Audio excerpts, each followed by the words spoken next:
नमस्कार पूर्व पक्ष प्रस्तुत विश्व चक्रव्यूह को आपण मानकु स्वागत करुछि मुनास्मित।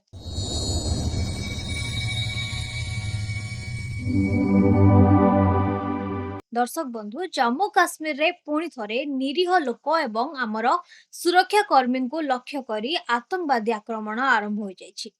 कुलगाम रे जम्मू काश्मीर पुलिस रो जने जवान आसिक हुसैन कुरैशी को हत्या एवं ता परे छत्तीसगढ़ रु काम करबाकू जाइथिबा दुई जण श्रमिकों को गुली करी हत्या करिबा यह केवल साधारण आतंकवादी घटना नुहे। या पछरे रहिछि पाकिस्तान सेना मुख्य आसिम मुनीर को एक गभीर और कला षड्यंत्र। जेतेबेले निज देश भितरे पीओके रे बलूचिस्तान रे एवं खैबर पख्तूनवा रे पाकिस्तानी सेना निजर नियंत्रण हराई सारिछि, सेतेबेले निजर गादी बंचाइबा पई आसिम मुनीर पुणी थरे काश्मीर को निया भितर को ठेली देबाकू चाहुछन्ते। आजिर एही विशेष रिपोर्ट रे आमे बुझिबाकू चेष्टा करिबा काहेकि पाकिस्तान काश्मीर रे पुणी अशांति सृष्टि करुछि एवं एहार प्रकृत कारण कोन।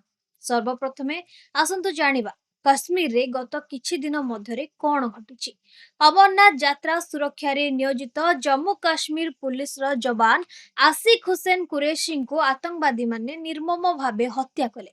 एही हत्याकांड रो किछि समय परे लश्कर ए तोयबार गोटिए आगो धाड़ीर संगठन टीआरएफ बा द रेसिस्टेंट फ्रंट एहार दायित्व निला। एतिकी रे कथा सरी नथिला। छत्तीसगढ़ रु रोजगार पाई काश्मीर जाइथिबा दुई जण निरीह युवक भूपेंद्र एवं दीपक जहांक बयस मात्र 22 रु 24 वर्ष सेमानकु मध्य हत्या करागला। प्रश्न उठुछि धारा 370 हटिबा परे एवं सीमारे कड़ा पहरा सत्वे हठात एही निरीह लोकंकु लक्ष्य करी आक्रमण काहेकि वृद्धि पाउछि। यार उत्तर भारतीय राजनीति रे नाही, यार उत्तर रहिछि पाकिस्तान रो कुटिल जियो पॉलिटिक्स भितरे। वर्तमान पाकिस्तान रो परिस्थिति संपूर्ण बिगिड़ी जाइछि। प्रथम बलूचिस्तान रो वास्तवता देखिबाकू गले बलूचिस्तान रे बीएलए बा बलोच लिबरेशन आर्मी रो दबदबा एते बढ़ी जाइछि जे पाकिस्तान रो सेना संध्या नमाज बा मगरिब नमाज जहा परे निज कंटेनमेंट रु बाहरिबाकू भय करूछन्ति। द्वितीय देखिबाकू गले खैबर पख्तूनख्वा तहरीक ए तालिबान पाकिस्तान रो जहाको आमे टीटीपी बोली जानि थाउ सेठाकारे निजर सामंतराल सरकार चलाउछन्ति। तृतीय देखिबाकू गले पीओके रे अशांति। पीओके बा पाकिस्तान अधिकृत कश्मीर रो मीरपुर मुजफ्फरबाद ओ रावलकोट रे अट्टा पानी रो अभाव एवं पाकिस्तानी सेना रो दमन लीला विरोध रे साधारण लोके रास्ता को ओल्हाइछन्ति। अंतर्जातीय गणमाध्यम जेमिति की बीबीसी अल जजीरा वाशिंगटन पोस्ट एबे पीओके रो एही गृह युद्ध को प्रसारण करूछन्ति। पाकिस्तान रो गृह मंत्री मोहसिन नकवी एवं सेना रो प्रवक्ता निजे स्वीकार करिछन्ति जे पाकिस्तान रो 70 रु 80 वर्षर सिस्टम संपूर्ण भावे कोलैप्स हो जाइछि। एही परिस्थिति रे पाकिस्तानी जनसाधारण निजर सेना मुख्य आसिम मुनीर को प्रश्न पचारिबा आरंभ करिछन्ति। जेतेबेले जणे एक छत्रवादी किंबा सेना मुख्य निज देश भितरे घेरी जाए सेतेबेले से देशवासी ध्यान हटाइबा पई बाहर शत्रु सह युद्ध किंबा आतंकवादी आक्रमणर सहारा नि। आसिम मुनीर वर्तमान सही समान नीति अपनाउछन्ति। से चाहुछन्ति कश्मीर रे बड़ धरणर आतंकवादी आक्रमण करी भारत को उस्काइबाकू। जेतेबेले भारतीय सेना एहार कड़ा जवाब देबो सेतेबेले आसिम मुनीर पाकिस्तानी लोकों को कहिबे देख भारत आम उपरे आक्रमण करुछि सेति पई हमकु एकजुट हेबाकू पड़िबो। एपरिकी पाकिस्तान एहाको भारतर फॉल्स फ्लैग ऑपरेशन बोली प्रचार करिबाकू नैरेटिव बनाउछि।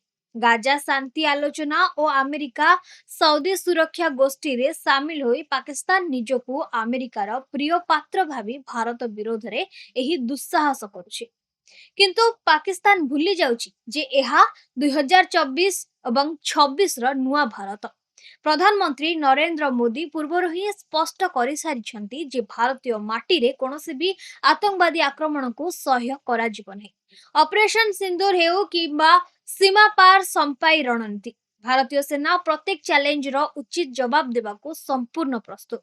आसिम मुनीर को एही कुटिल चाल अधिक दिन टिकी पारिबो नै एवं कश्मीर रे अशांति खेलाइबार स्वप्न पुनि थरे धूलिसात हेबो। ଆପଣଙ୍କର ଏ ବିଷୟରେ କଣ ମତାମତ ରହିଛି? ପାକିସ୍ତାନର ଏହି ଆତଙ୍କବାଦୀ ଷଡ଼ଯନ୍ତ୍ରର କିପରି ଜବାବ ଦିଆଯିବା ଦରକାର? ଆମକୁ କମେଣ୍ଟ କରି ନିଶ୍ଚୟ ଜଣାନ୍ତୁ। ଭିଡ଼ିଓଟି ପସନ୍ଦ ଆସିଥିଲେ ଲାଇକ୍, ସେୟାର ଏବଂ ଆମ ଚ୍ୟାନେଲକୁ ସବସ୍କ୍ରାଇବ କରନ୍ତୁ। ଆପଣଙ୍କ ମଧ୍ୟରୁ ଅନେକ ଭିଡ଼ିଓ ଦେଖୁଛନ୍ତି କିନ୍ତୁ ସବସ୍କ୍ରାଇବ କରୁନାହାନ୍ତି। ଅନୁରୋଧ କରୁଛି ସବସ୍କ୍ରାଇବ କରି ଆମର ପୁରା ଟିମ୍କୁ ଉତ୍ସାହିତ କରନ୍ତୁ। ଫେସବୁକରେ ମଧ୍ୟ ଆମ ସହିତ ଯୋଡ଼ି ହୋଇ ରୁହନ୍ତୁ। ପୁଣି ଦେଖା ହେବା ଏକ ନୂଆ ବିଶ୍ଳେଷଣ ସହିତ। ସେ ପର୍ଯ୍ୟନ୍ତ ମୋତେ ବିଦାୟ ଦିଅନ୍ତୁ। ରହୁଛି, ନମସ୍କାର। ଚାକିରି ଚିନ୍ତାରେ ସରି ଯାଉଛି ସମୟ, ବଢି ଯାଉଛି ବୟସ। ୟେସ୍, ଆପଣ ବି ଏଇ କଥା ଭାବୁଛନ୍ତି ନା? ତାହେଲେ ଟେନସନ ହୁଅନ୍ତୁ ନାହିଁ। ଏବେ ଚୁଟକିରେ ଚାଲିଯିବ ଏଇ ସବୁ ସମସ୍ୟା। ଆପଣ ପୂର୍ବ ଓଡିଶାରୁ ହୁଅନ୍ତୁ କି ପଶ୍ଚିମ ଓଡିଶାରୁ, ସହଯୋଗ କରିବ ଆଞ୍ଜେଲିନା ଏଣ୍ଟରପ୍ରାଇଜେସ୍। ଅଗରବତୀ ମେସିନ ଠାରୁ ନେଇ ପେପର ପ୍ଲେଟ ମେସିନ ପର୍ଯ୍ୟନ୍ତ ଯାହା ଖୋଜିବେ ତାହା ପାଇବେ। ଆପଣଙ୍କ ମନପସନ୍ଦର ମେସିନ ନିଅନ୍ତୁ ଆଉ ଆଜି ହିଁ ଆରମ୍ଭ କରନ୍ତୁ ବ୍ୟବସାୟ। ଯୋଗାଯୋଗ କରିବା ପାଇଁ ଡାଏଲ କରନ୍ତୁ